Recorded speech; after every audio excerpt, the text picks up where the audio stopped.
Well, let's turn to one Illinois Republican, State Representative Mark Batinick of the 97th District. He joins us on the line now. Representative, welcome to the program. Hey, thanks for having me on. Really appreciate it. So what's your reaction to the governor's State of the State address?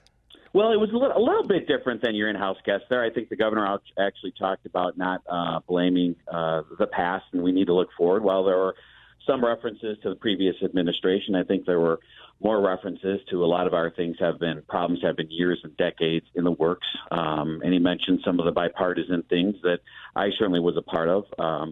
I helped with the buyout, the pension buyout that he spoke of, and was the Republican point person on the pension consolidation bill. So there's certainly some positive nuggets in there for Republicans. But the one thing that really struck me, though, was when he said that it's no longer enough to sit idle while under-the-table deals, extortion, or bribery persist.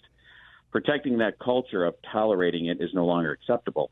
I just don't know when somebody in the Democratic Party is going to stand up to their party chairman and ask for the speaker to resign. If he was in any other state, in any other capacity, private or public, he'd be gone. I can tell you right now, if he was the leader of my party, I'd be calling for him to resign. So the governor's obviously ramping up his rhetoric on that issue, but I don't think we're going to be rid of any of this stuff until the speaker's gone. Well, what do you think lawmakers can do to address ethics reform in Springfield?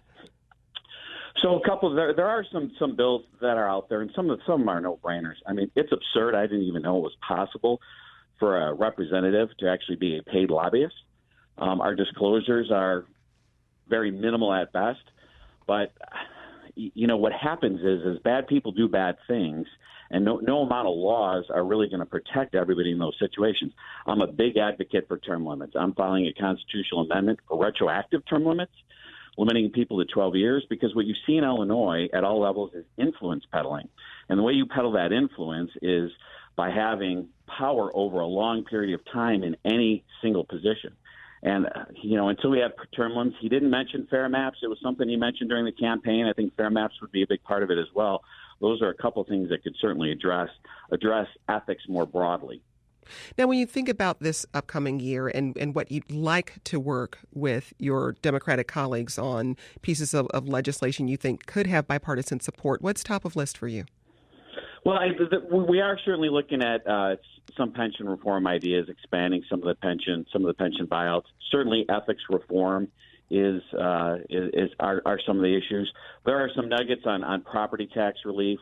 He mentioned some of the consolidation opportunities. There's probably some things. There's definitely some things we can get done on property tax relief. So I think there's a whole host of things we can address, and I hope we can take on ethics in a strong way, not in just we tend to do things down here where we want to get the headline, but the bill really doesn't have any strength behind it. I hope that we have really strong ethics bills. And if we really should, at this point, say, hey, we want to have the strongest ethics bills in the nation. And I'm not hopeful that that's going to happen in the next 5 months. Well, Representative, my colleague Tony Arnold has a question for you. Well, I think it's important for people to hear. Could you just kind of characterize what this corruption investigation has meant to working life within the Capitol building? You began by calling on Pritzker to be more forceful about speaking out against Speaker Madigan. So I'm wondering, in all of this context here, what's it like being there the day after a former state senator, pleaded guilty to accepting bribes? The interesting thing is when things happened in the fall during veto session and now, it really just feels the same. Maybe it's just because I'm not part of it. But in the working that I do, I just don't see it. I don't feel it. You get the headlines. But when Representative Arroyo left, he was replaced with somebody new, and just everything moved on. So there isn't enough discussion here of people being serious about what we need to do to turn around the state on that issue. And the fact that it doesn't feel any different to me, I think, proves that. You mentioned having legislation that actually had teeth. What do you think it will take to get that kind of legislation passed in Springfield? Well, I think all too long there's been a lot of corruption issues where the people that have had bad things going on just wait them out. I'll take Auditor General Martino. We've had legislation to remove him from office. It's our job to put him in office. It's our job to remove him. He's been fined for violating state election laws for years. He's never answered to them, and he's our chief watchdog. And when I talk to some of my members on the floor, they're just like, oh, I got to catch up on that. That's an example. The auditor should be removed. He either needs to answer to the charges that happened over several years or be removed. Our chief watchdog has just been allowed to languish in his position without anything happening to him. There's not a seriousness about what needs to happen to turn around the state.